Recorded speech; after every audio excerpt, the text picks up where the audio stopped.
Good day, my beautiful viewers. Such another beautiful day here in Josie. Sunny, it's a little bit winter. It's May of 2022. I can hardly believe it. Today I have my soul sister. That, like, one of the reasons I'm so glad that I was born at this time, to be able to dance and spring around with Naledi King. My beautiful friend, thank you for joining us today. Hi, friend. How are you doing, my gorgeous? Always doing the thing. Come on now. Give us some space. So let me introduce Naledi. She's a all-round creative, a singer, a songwriter, poet, artist, fashionista who loves styling and making jewelry, wigs and hair accessories, a spiritual teacher, a powerful healer, and a transformational guide, or what I term a brand sculptor. I love that. I added author to the list in 2019, this fabulous book, which she self-published, a poetry book that is also an interactive self-healing tool for those looking to transform their lives, and the book is called Complete Cycle. It encourages one to self-care through self-introspection by way of journaling and coloring mandalas found in the book. So you can see their journal ideas and their beautiful mandalas to color in, and there's some beautiful poetry as well. So I love that you say here, my first poem, expand, express, explore, encapsulates my thoughts in a way that introduces me to the reader with some clarity. It's great to be able to articulate who I am and still becoming than to wait for other people to dictate or suggest who they think I should be. So I feel if I take responsibility and accountability for my life and what I can control, the universe will grant me the freedom to create the relationships and life of my own dreams. So powerful, my friend, so powerful. So what lies, I mean, you know how I do these interviews, very intuitive, and we jump into flow. And I love that, because it keeps us in the moment. You know what I'm saying? Because often with these interviews and when we share our ideas and experiences with others, we tend to try and, okay, we should put some effort, you know, if they're fashionista like you, put some effort. But underneath that, there should be a realness where we also try to balance the natural and how we can show up as we are. So I love that style of interviewing because it keeps us in the moment, you know, instead of having notes all the time, we can be present with what we're feeling now and what we're sharing. Yeah, beautiful, beautiful. I love that. So I call it hot seat interviewing, where we literally sit on the hot seats and we're like, right, what's coming up today? I mean, you do beautiful work in the self-care space, and you and I've spoken much about dating. So I just really wanted to introduce you to the viewers and to give you an opportunity to share your gifts with us that are so profound and many. I've learned so much from you over the years that I've known you. And so it's an honor to have you with us today. And I wonder what's top of mind for you today.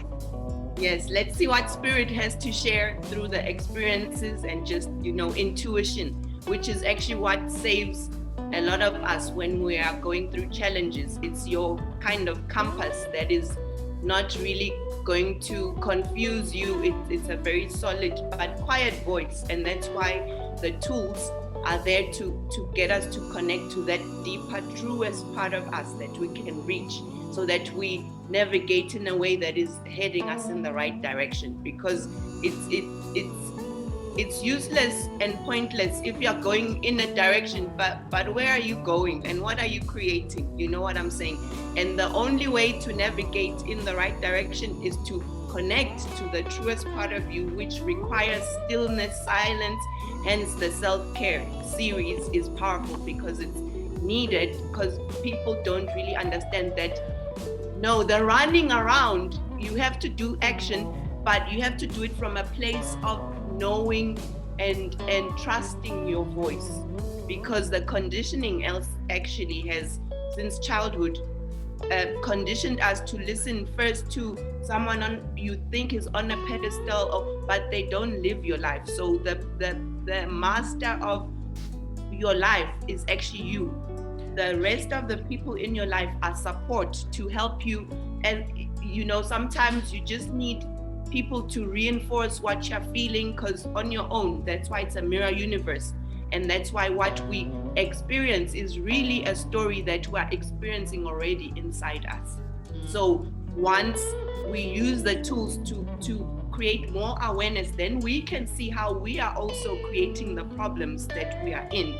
Unknowingly, yes, but based on the programming that is not aligned to our soul. Hence, it's taking us all over the place and drawing to us things that are not meant for us, which then we experience the hurt and the disappointment because, you know, we were on a path that was not quite centered on who we truly are.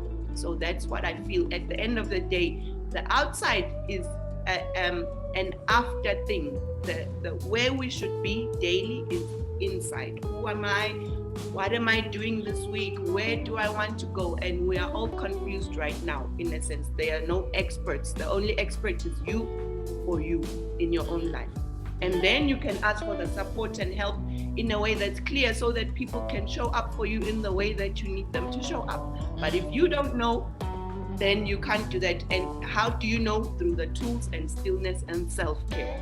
That's the only way. That's why your self-care series, I'm like, yay, this is amazing. And I've been listening to the other interviewees you had on. What an amazing pool of people that you have access to. So I'm so honored also to be one of them, you know, including you. Thank you, Naledi. I was sitting last night and processing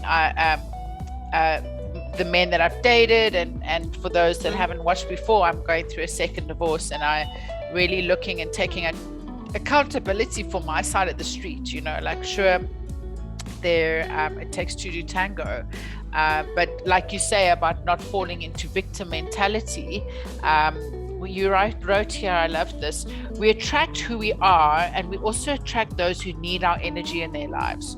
When we understand ourselves better, we are able to have good enough boundaries to keep ourselves safe from toxic energies that may try to drain our energy or derail us from our path. That's why we need to stay vigilant to make sure we share our energy from fullness. When we love ourselves, we are able to use the tools to create a beautiful life for ourselves and the world. We learn to give to the world, but from a cup of overflowing, rather than from a victim place of rescuing and creating toxic experiences. Without a healthy relationship within ourselves, there can be no healthy relationship with another.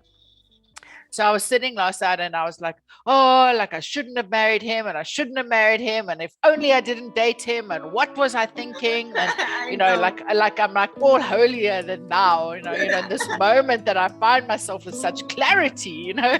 And I was reminded that dating and marrying those people was the journey to this place of where I sit today, so that I don't need to make those decisions again. I don't have to choose.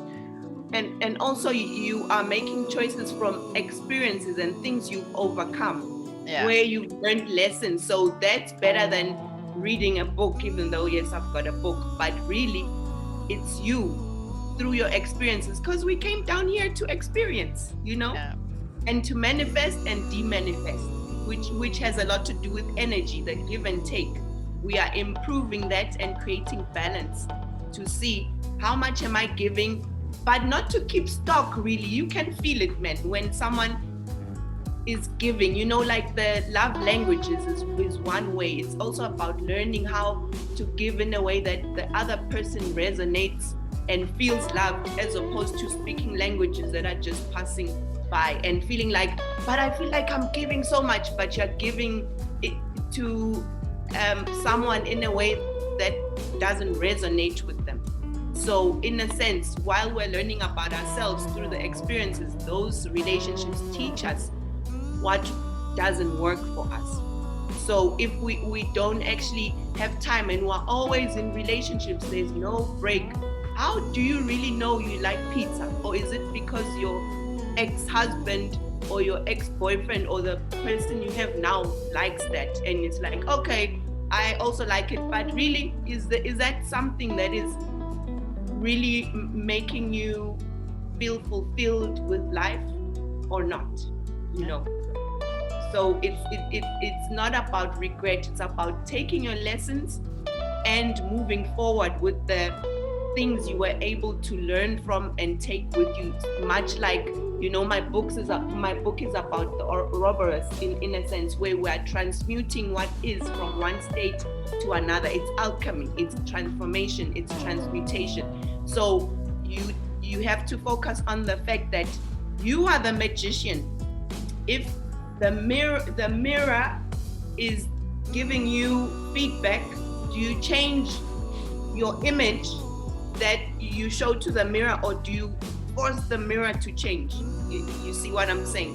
So energetically, it's about go in wholeheartedly into those relationships, and if it doesn't work, take your lessons and keep moving. You know, the tower moments are actually there to keep realigning us closer and closer and closer to ourselves. Without these people, they are teachers. You know, God is using them, because people who work in this kind of industry in terms of relationships, which everything is a relationship, your book, your teaspoon, your cup, you know, it's strange, but even things, we have relationships even with things. So that's what it's about for me. It's about go in with the open heart and have boundaries, so that you don't feel at the end of an experience that, oh, I gave too much, or you should stay vigilant. Not should, I don't like the word should, but it's about staying aware as much as possible daily.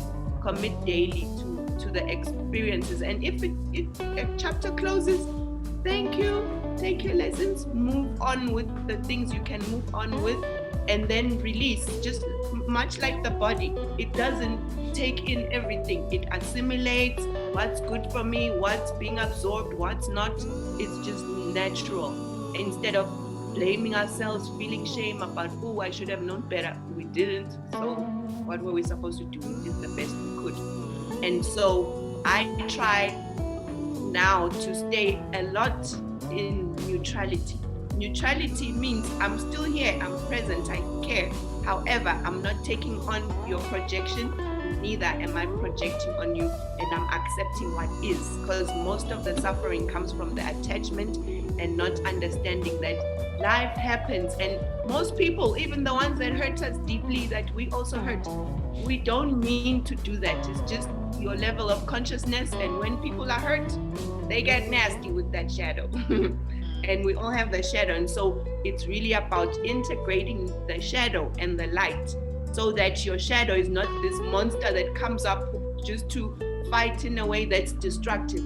It's a constructive thing where you're like, okay, we've done enough, we're moving on, and it can be mature in the way you release things with grace and ease, and there's none of this needing to push it. We've done the work. So the work is about that. In the beginning, we're doing a whole lot of that, and that's why we transform, so that the energy is less and less toxic. Even if things are not working well, we are kinder to each other. We communicate. Let's close this with love, please. No need to fight. Do you need to bang the door, or can you just close the door? No, that's the thing. Why are we taking all these courses and elevating, and then when it's time to move forward, there's no difference between us and the people who know nothing about what's happening? You know what I'm saying? So for me, the maturity and self-awareness and self-care, madam, that you are encouraging us to do is really about that no matter what you're going through, because you care for yourself, you'll be fine. If things crumble, you'll have your own back, and the universe has you. And you are your longest commitment. I heard that somewhere, but it resonated. So if you're there when you're down, if you're there when it's dark, and you are still here, you are the one making that happen, as opposed to looking outside yourself. So for me, it's about manifesting the feminine and masculine within each of us, so that we are able to, as feminine, we have moved too much to the masculine side of things because we've had to survive in this world. However, once you balance that, then you can go back to your feminine energy, and once your masculine energy is grounded, then you manifest a masculine in the form of a person, you see. But it's not happening outside of you, where you're like chasing No, it's inside. That's where the peace is. That's where the self-care is. And that's what then pulls in the vibration of the people that vibrate like you, as opposed to begging for attention. You see, so that's what it's about. Yeah. Excuse me. Powerful. I love that the balancing. So many people are starting to speak about that, and really it's so exciting because we did a feminine online summit. What was it? The feminine online summit, and we spoke there about the balance between the masculine and the feminine within. And how a lot of us have become masculine in our very strong masculine, and to some degrees toxic masculinity, whether we men or women. Like we like go, the toxic patriarchy, but the toxic patriarchy lies within us as women too. And I'm definitely going through a process of welcoming the sacred feminine into me, and just like I can feel like the victim in me goes, oh, but it's scary. I don't want to be soft and receiving. Like there's this world that's like dominating and like taking. And so I'm like, but I know that if I go into the softness, and I've seen it. I've done like cord cutting with people that I've had this toxic dynamic with, and some have gone away and left me and moved on, and another specific person has come back, and suddenly I'm able to be soft with this person and set boundaries from a soft place, and the response is completely different.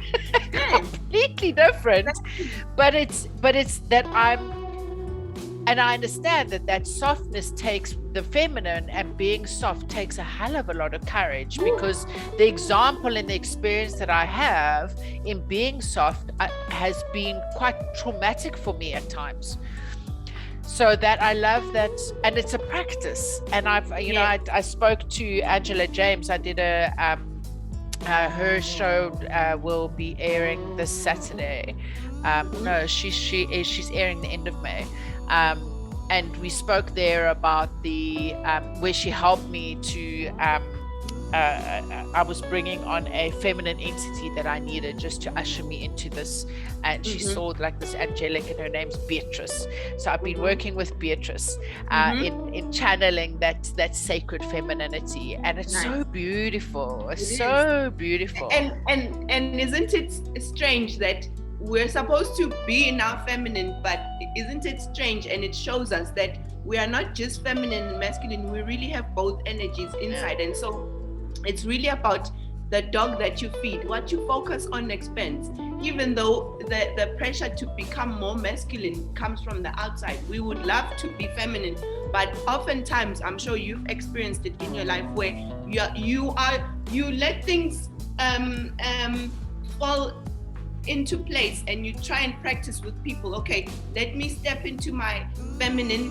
and take a step back, and then things fall apart because the masculine is not just, and then you have to go back into your masculinity because of the mere fact that your experiences prove to you that you still need to do more work, probably in terms of vetting the kinds of masculines in the physical form that you also attract. It's another mirror to show you are getting there, but you're not there, because if you let go right now, here it is. No one is showing up in the masculine so that you can stay in your lane. So there's that challenge as well, where as we are becoming more and more aware, we are releasing the masculines that are not able to also evolve as we are working to go back into our femininity.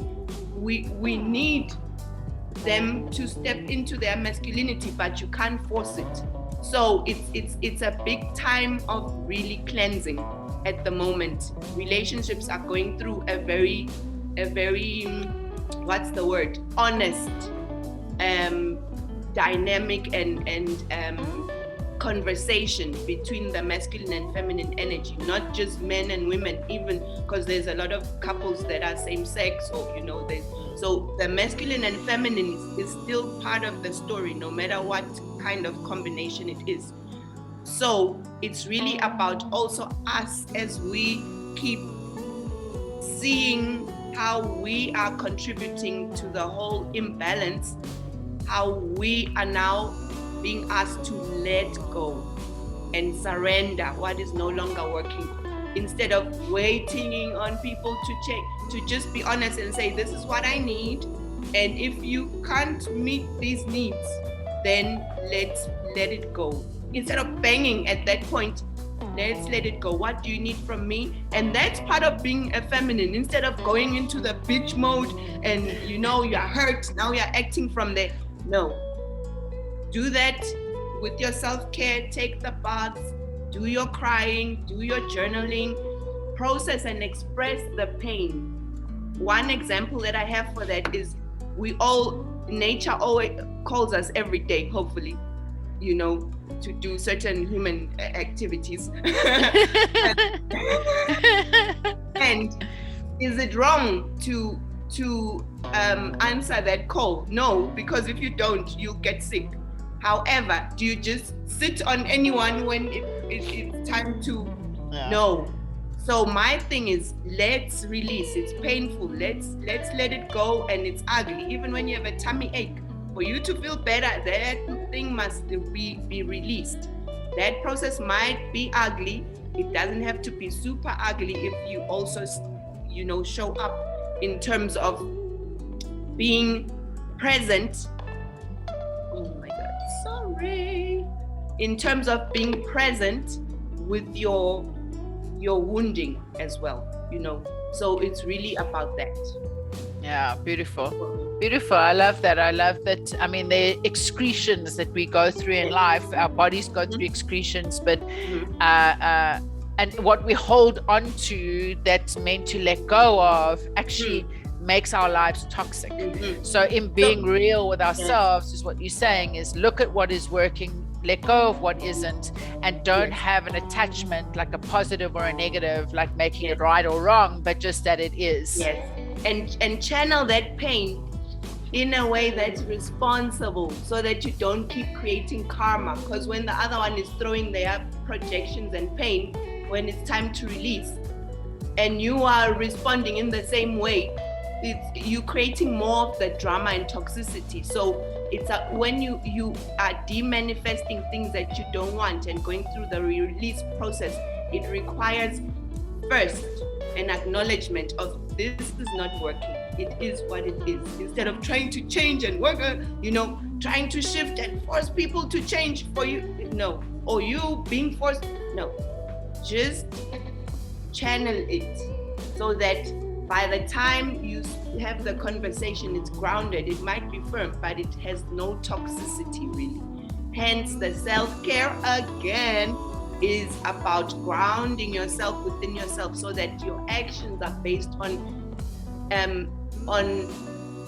your projection in terms of what you want to manifest. Do you want to be right, or do you want peace? Do you want, you see, so it's about negotiation in peace, and using the tools so that you can express and channel that darkness in a way that's responsible, that you minimize the toxicity that you keep creating and attracting into your life. That's the challenge, that you really have to have a grounded energy, because you are human too. You want to strangle people sometimes yourself. And you understand why they are hating on you the way they are from their perspective. Maybe they are wrong, and you are sitting there going, oh, I don't know, I don't think that's what I'm doing. And you can see when they're projecting. However, you still have to work with that person, because they're still a part of you, and you are being called to release. So for me, what has helped me create less and less and less drama from my experiences to where I am now is because I understood that I have to channel the pain, so that I don't just spray it all over the place and then wonder why I'm getting so much toxicity coming into my life. And when will this end? It's not ending, because I'm not aware of also the way I'm also projecting onto other people. So without the self-awareness, And how do you get self-awareness? Back to the basic rule: self-care, being with yourself, understanding where you're coming from, mourning, releasing whatever you have to do behind the scenes, sitting with yourself so that you get used to your own energy and you don't become clingy and chase people who don't want to be with you for whatever reason. You are just in your power the whole time. You just look like, oh, this one is fine. No, I'm not fine all the time. It's because I'm grounded on the earth. I'm grounded in love, in unconditional love for myself. I'm grounded in home. So like a tree, I just sway. Yes, life is happening, but I'm strong and flexible though, and open at the same time. Even though it's scary, just keep your heart open while people are attacking you or however you're feeling. So for me, it's about that, the balance of how are you releasing the pain? Are you creating more drama, or are you demanifesting? Are you putting your focus on things that are just, you're giving more energy? You know, even with if you look at celebrities, they get attention even from negativity, sometimes even more. But do you want that kind of attention? No. So it's about what are you giving attention to. That's what will show up in your reality. It's just very simple, even though it's not, but it is, but it isn't. Implementing these tools takes self-care. Amazing. And the tools. Yeah. Amazing. I feel like we can have like 100 sessions. And I'd love you with you. You and I like go so deep in such a profound way, and I really appreciate that. So yeah, thank you, Naledi. Is there something you'd like, a last thought that you'd like to leave with our viewers today? Yes, actually, I feel we are being called to step into our truth. And interestingly enough, even the world out there that is a little bit crazy is doing the same thing. The message, even with South Africans, the mask mandate, which means to me the mask mandate and the falling away is talking about, are you now going to use the mask to stay hidden in fear, or are you going to remove the masks on different levels? You know what I'm saying? Are you going to remove the mask and step into your power and step into who you were before this whole craziness happened? So unmasking has a lot to do with truth. What is your truth? You know what I'm saying? On all levels. Are you really being honest with yourself? Is the life that you have really what you want? And do you feel you can trust yourself to transform your life into something that's more desired? Because we are being asked now to choose for the next decade, 2 decades, 3 decades. What kind of life do you want? And in 2020, we actually were all pushed to stop running from ourselves. If you found yourself with someone who you were like tolerating, that person at this point is probably not in your life. But do you really have to have the universe kick you out and burn your house down for you to actually move in the direction that you have to? So it's requiring a lot of courage, which is coming from trusting yourself. Look back, what have you done before? You've manifested a beautiful home, you have children. That's not a small thing. You are an amazing manifester. So you are also equipped with the tools to release the things that you no longer need in your life. It's like complete the cycle so that God can give you the things that are meant for you. You can't have these things still hanging on to things because you're afraid to just jump into the unknown. Of course, plan, be wise. I'm not saying just because of your pain. No, sometimes you are being required to use the tools to emerge from the hell that you're in until that reality shifts into what fits you. You know what I'm saying? So for me, that's what it is. And to trust. Many times you're working from within and it's still on the outside. You're still in the same house. You're still in the same relationship. However, the dynamic is changing every day as you keep saying, no, this is not part of me anymore. So it's about unmask yourself. Look at yourself in the mirror. Do mirror work. Tell yourself you love yourself, because actually you'll see the truth there. If people try this, going to the mirror, looking at yourself in the eye, if you really don't connect with yourself, you'll feel embarrassed to look into your own eyes. You'll feel like, oh, this is a bit strange. Why are you feeling strange looking into your face? Yet when others, if someone would look at you like that, you would get upset, wouldn't you? If someone treated you the way, if you can't even tolerate your own image in the mirror, that speaks to a form of you not being in truth within yourself, not feeling at home in your own body.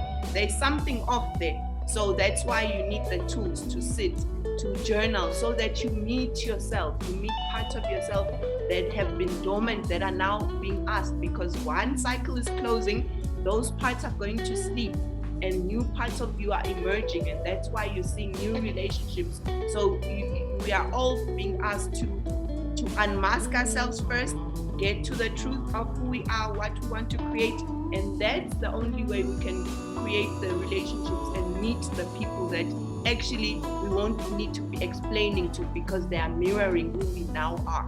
However, it's a process though, it doesn't just disappear. It requires daily effort of you sitting with yourself and getting used to yourself. Some people sleep with noise because it's like, when I'm quiet, then, I'm surfacing. Let's push that down. No, that's lying to yourself. And then you wonder why your life is not working. Show up for yourself. Be okay in your body. Self-care is what helps you to do that, so that you can meet yourself, sit with yourself, go out to a movie by yourself. I know that hasn't been a thing since 2020. Go do things. Just, you know what I'm saying? Just go figure out who you are. What do you like? What foods do you like? So for me, unmask yourself is what I would say, and connect to the truth that you are, that you were born to be. You're a magician. You're amazing. You're just fucking amazing. But you don't know it. Then someone is going to take your energy and use it because they know what you have. And that's where the problems start, because then you get derailed into things because you're busy on the outside. The outside is showing up based on what it's mirroring from your inside. That's what I'm saying. Unmask yourself. Trust your intuition. You are still here. You didn't die. So how did you do that? Because you are a magician, because it's not your time. So you can try and cover and cover. It's not going to help you. It's just going to bring more pain, because you'll attract people who mirror you covering and hiding and lying. And then you wonder, why are people so disappointing? Because you disappoint yourself every day by not wanting to love yourself and care for yourself and nurture yourself and give yourself first the things that you need. And guess what? Once you have that within yourself, it's a long line of people wanting to do the same for you, to show you that this is a mirror universe. And yes, sometimes it's difficult to see how that is. However, if you sit with yourself, do the work, you reveal yourself to yourself. You unmask yourself to yourself. So, Beautiful. Beautiful. Thank you, Naledi. It's so stunning to spend time with you. Thank you so much for the opportunity. Such a pleasure. I will be putting your info and your links and everything in the post on socials. And to my viewers, I pray you have a beautiful day. I pray that you know that, like Naledi says, that the demasking is something that gives you a deep sense of belonging to yourself, so that you demask towards yourself first, and then you're able to demask with the world. I pray that you have a blessed day, and thank you, my lots of love. All the best for everyone. You are strong enough. You can do this. Let's do this. Yes. Amen. Thank you so much. Bye.